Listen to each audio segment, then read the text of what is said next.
I'm a 20-year-old female, and I just had a very uncomfortable experience. Today started out like any other day, except for the fact that I came down with the flu. After laying in bed all day, I decided to go to the dining hall to get some food.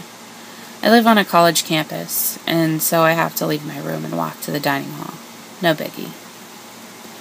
After I ate, I decided, hey, I'm up, I might as well go have a cigarette. And yes, I know they're bad for you, I don't need a lecture. I walked up to the designated smoking area that we have dubbed the smoke shack. I got there, and one other person also was there. He was about my age, maybe a bit older, kind of geeky looking, but not unattractive. After he saw me digging in my purse, he offered me a lighter. I happily accepted that, and he lit his Zippo. It just so happened to run out of fluid right then. He already had his cigarette lit, and I had mine in my mouth, so I had my hands free to search for mine. He grabbed it from me and put it in his mouth and lit it with his. It's called a buddy light, but he was not my buddy. I awkwardly took it back, not mentioning the fact that I have the flu because he was being creepy. I thought that this was the end of it, but no, he decided I was the perfect person to have a conversation with. He started talking to me about how his cousin got beat as a child and how his aunt was morbidly obese. He also talked about how getting slapped was a turn-on to him. He told me where he worked, showed me his ID card for his work, and continued being weird as hell. I got a text from my friend and replied telling him to call me and tell me that he needs me. Luckily, he did. I managed to get out of that weird-ass encounter. So, creepy-ass smoker dude, let's never meet again. Also, I hope you get the flu.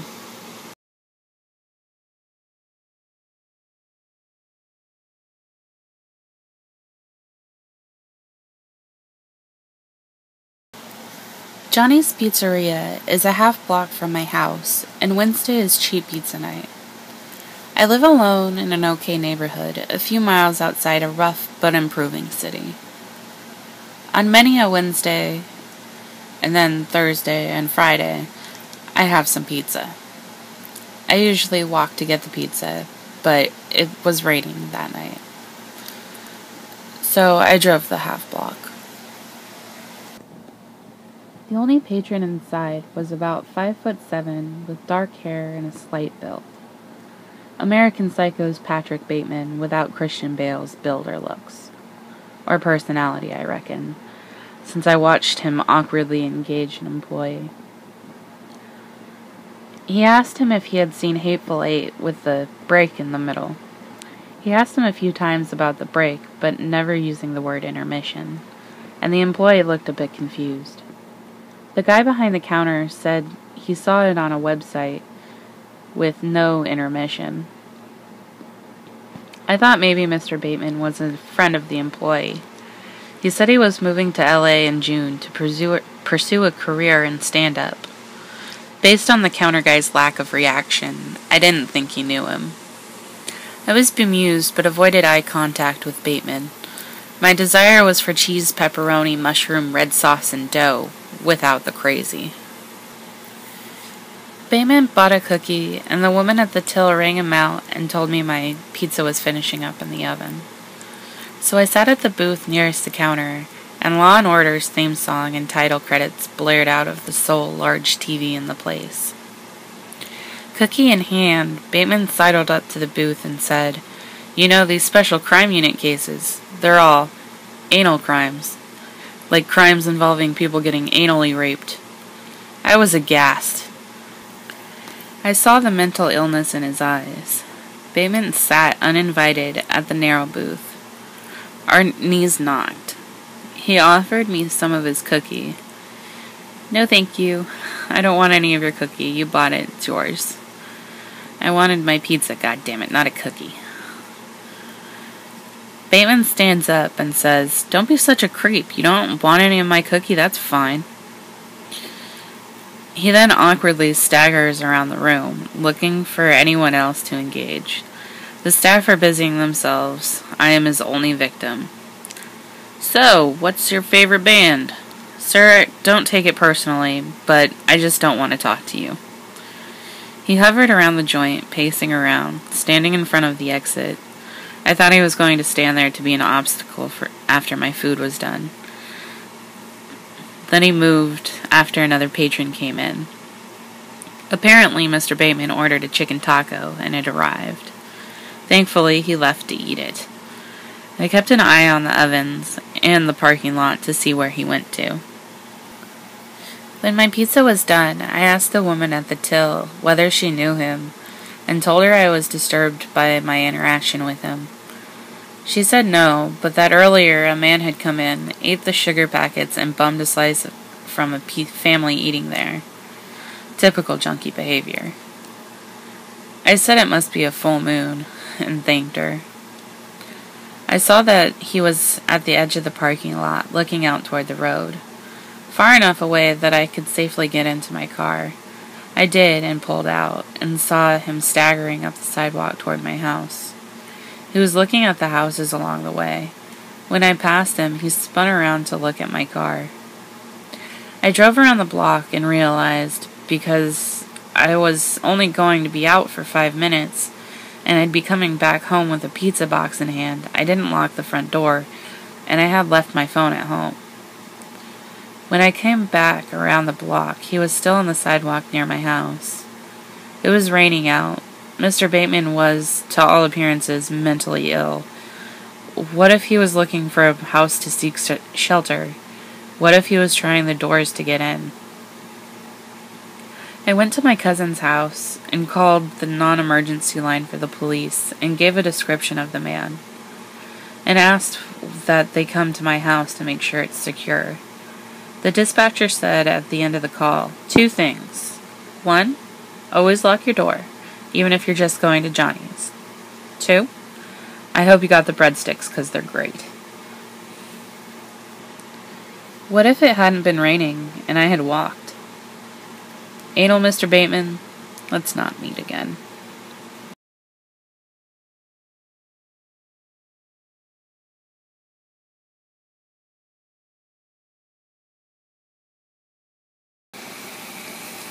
My friend Leah and I had just turned 22 in the summer of 2013.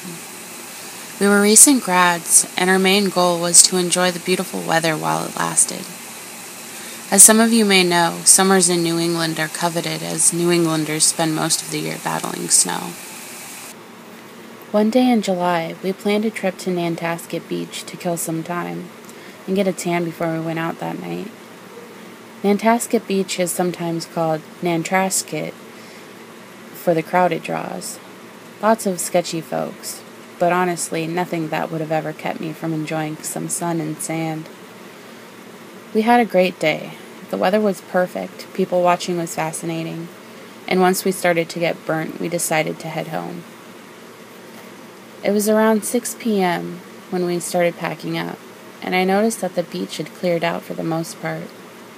I parked my car at the front end of the beach parking lots, and in order to get back, we had to walk about a quarter mile back. Additionally, we'd brought a cooler, 2 chairs, 2 towels, and a bag of sunblock, magazines, etc. with us. So our hands were mostly full as we made the trek back to my Jeep. We were about 50 feet or so from the car when an old, scraggly man came out of nowhere and started following us. He was extremely weathered-looking, and his white hair was long and stringy. Again, I was familiar enough with Nantasket to know that there are some weirdos that lurk around at night, so my initial observation was that he was an old kook who wanted some attention. He caught up with us quickly enough and started asking about Paragon Park. Although I've lived in Massachusetts my whole life, I'd never heard of Paragon Park, and had no idea what he was talking about. I knew there was an old carousel nearby, so I asked him if that's where he was going. He insisted that he was going to Paragon Park to meet a friend, and that he was late. He went on to say that he was lost and his phone wasn't working. I started to get uneasy, as he would not leave us alone, and there were only a few other cars in the parking lot. There were still a few beachgoers laying out. However, they were too far away to see anything or offer any help. I shot Leah a look, and we picked up the pace in an attempt to shake this creepy guy, but he wouldn't go away. He followed us all the way to my car, at which point he asked me if he could use my cell phone. He kept muttering about Paragon Park, and was really insistent that we either show him where it was or give him a phone to call his buddy. I said no as politely as possible, opened my trunk, and started to load up the car while he continued to ask Leah for the phone to use. I stopped paying attention to him foolishly, and within seconds I felt hot breath on my neck and hands grabbing at the small of my back and then my legs. I twisted around as fast as I could and started flipping out and screaming at this man. He looked at me with the craziest eyes I've ever seen in my entire life before turning away and chasing Leah to the side of my car. She tried to swing the door open, to put a barrier between them, but this maniac kept following her. Realizing he was completely out of his mind and that we were in trouble, I started chasing him and trying to help Leah while he was aggressively trying to get a hold of her. We both screamed at the top of our lungs and tried to get some attention, and finally he took off. Leah and I were so horrified by the whole ordeal that we got into the car and left the beach without saying anything to anyone there. We called the police to report it, gave a full description of the guy, but never heard anything back. The creepiest part about the whole thing is that when we got home, we Googled Paragon Park, and it's been closed since 1984. I'll never be sure what his intentions were or why he chose us, but it was the most bizarre thing I've ever experienced.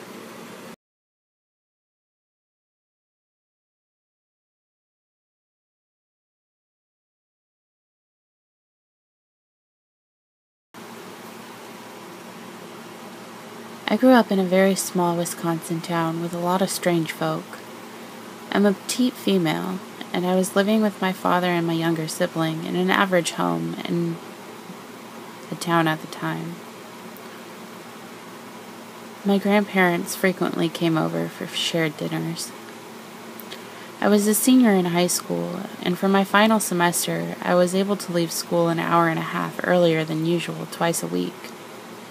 I relished this time home alone, and would often use it to take long, hot showers, since no one would scold me for using all the hot water. One day, I arrived home early as usual. Even though it's a small town, I always am very careful about locking doors, because at the time we had a young neighbor boy who thought my dad was really cool since he worked on cars, and would occasionally just walk into our house to ask my dad questions about cars. Weird. Yes, but I knew he was still at school at this point, and I was just being proactive. So I go home, go upstairs to my room, walk into my walk-in closet, get into my robe, and go back downstairs to shower. Mid-shower, I hear what sounded like someone walking downstairs very loudly. We have pretty thin walls, and the stairs are on the other side of one of the bathroom walls. I knew there was no way anyone was home because my dad always works late, my grandparents only come around dinner, and my sibling was still at school. But in the effort to try and not freak myself out, shower vulnerability is the worst. I just convinced myself that the clear footsteps were most certainly the house settling. None of this was helped by the fact that our bathroom didn't have a functioning lock, and anyone could bust right in. I searched the shower for the sharpest, most weapon-like shampoo bottle and quickly finished up. Still uncomfortably moist and in a flimsy old bathrobe, I decided I'd search the house despite of the creepy off feeling that I had. I ran out to our knife block, snatched up a meat cleaver, and proceeded to ninja my way through the house with a full, illogical intention of hacking an intruder down with my beefy 17-year-old girl strength. I searched every nook and cranny and didn't find a thing downstairs. The doors were still locked, and since I didn't hear anyone go back upstairs, I figured the footsteps were just a figment of my imagination and calmed down a bit. I get back to my room upstairs, and I'm about to walk into my closet when something immediately catches my eye. There's something white in the doorway, something that could not have possibly been there before. A crisp white, gently placed, smooth and flattened pair of men's underwear. Someone had been, and may still be, in the house. Never in my life have I had such a pure flood of fear. Earlier, I had mentioned that I had walked into my closet to change into the bathrobe, so I would have noticed a flippin' pair of men's underwear on the floor of my closet if they had been there earlier. I booked it downstairs and sat in a corner with a knife and a phone until my sibling and grandparents came a short while later. They were freaked out, but not too worried since we couldn't find anything else. But then it gets weirder. Later that night, I told my father about the incident, and we decided to search the house for anything else out of the ordinary. We searched my dad's room, and we noticed one of his dresser drawers was open. And in the dresser drawer, we found a newly opened multi-pack of men's underwear, with one missing. He had gotten a pack of underwear years ago that were not quite what he wanted, and instead of returning them, he just left them in the bottom back of his dresser, completely forgetting about them. So someone, somehow, got into our house, or was already in it. They opened the package of men's underwear that was in the back of my dad's bottom dresser drawer, took one of those pairs of underwear out, and gently placed them in my closet doorway while I was showering.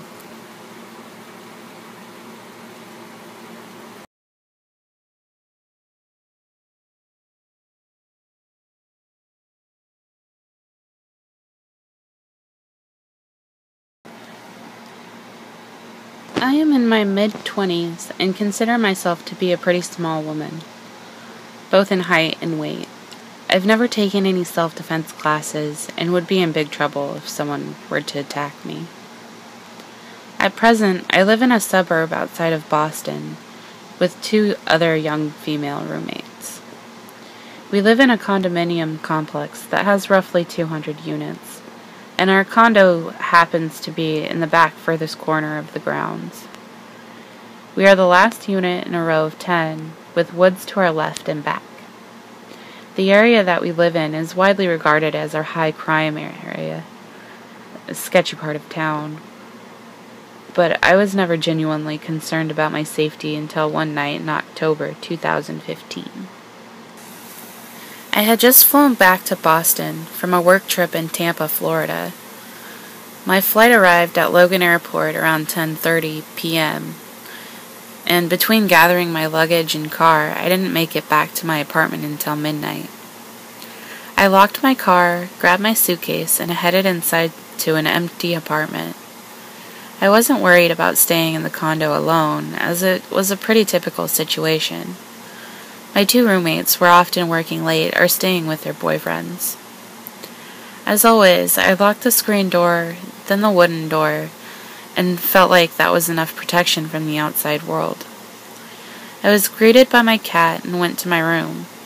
The temperature was unusually warm for October, so I opened all of my windows and crawled into bed. I should note here that, as I mentioned before, the back side of our apartment is surrounded by woods. We have a row of parking spaces directly behind us, but other than that, it's strictly forest. That particular night, I was lucky enough to find parking in a spot that lies directly beneath my bedroom window. At 3:30 a.m., I woke up to footsteps and rustling outside. I figured that it was one of the other residents either getting back from the bar or grabbing something from their vehicle. So I rolled over and tried to go back to sleep. After about 4 or 5 minutes of loud rustling, though, I decided to check out what was going on. To my horror, a massive man wearing all black clothing and a black mask was inside the passenger door of my car, going through my glove box. I was so shocked to see that someone was in my car that it took me a few moments to understand what was going on. Realizing that somebody may have broken into my car, I immediately panicked. I have a spare apartment key taped inside of my glove box, and my apartment door was literally steps away from where he was standing. I knew that fleeing wasn't an option, as he was blocking my only exit. I also knew that if he were to use the key to get into my condo, I'd likely be in a really dangerous situation. Out of pure stupidity, I grabbed my car keys and hit the lock button, which causes my car to beep. The loud beep startled the man who was inside of my car so much that he backed up and stumbled a little on the curb. Within seconds, he looked up at my window, and our eyes met. He knew that I had seen him in my car, and to my dismay, he held my stare without flinching. I was so terrified that I backed up from the window and immediately ran into my roommate's closet. I dialed 911 and reported the situation in a really hushed whisper, fully expecting the man to break in and find me inside of her room. It took the officers 12 minutes to arrive at my condo, by which time the guy had taken off and left the complex. I still don't know how he was able to get into my car that night, as I was sure I had locked it. Additionally, there was plenty of other cars in the lot that night that were much nicer than mine. Amazingly, nothing was stolen. I didn't have much in there anyway, but the scary thing was that the latch to our screen door was completely broken off. I didn't hear him trying to gain entry to my house, but I was also in a closet and on the phone with 911 dispatcher, so who knows. All I can say is I'm so lucky that I had my windows open that night and interrupted him. Otherwise, he might have used the key to get in.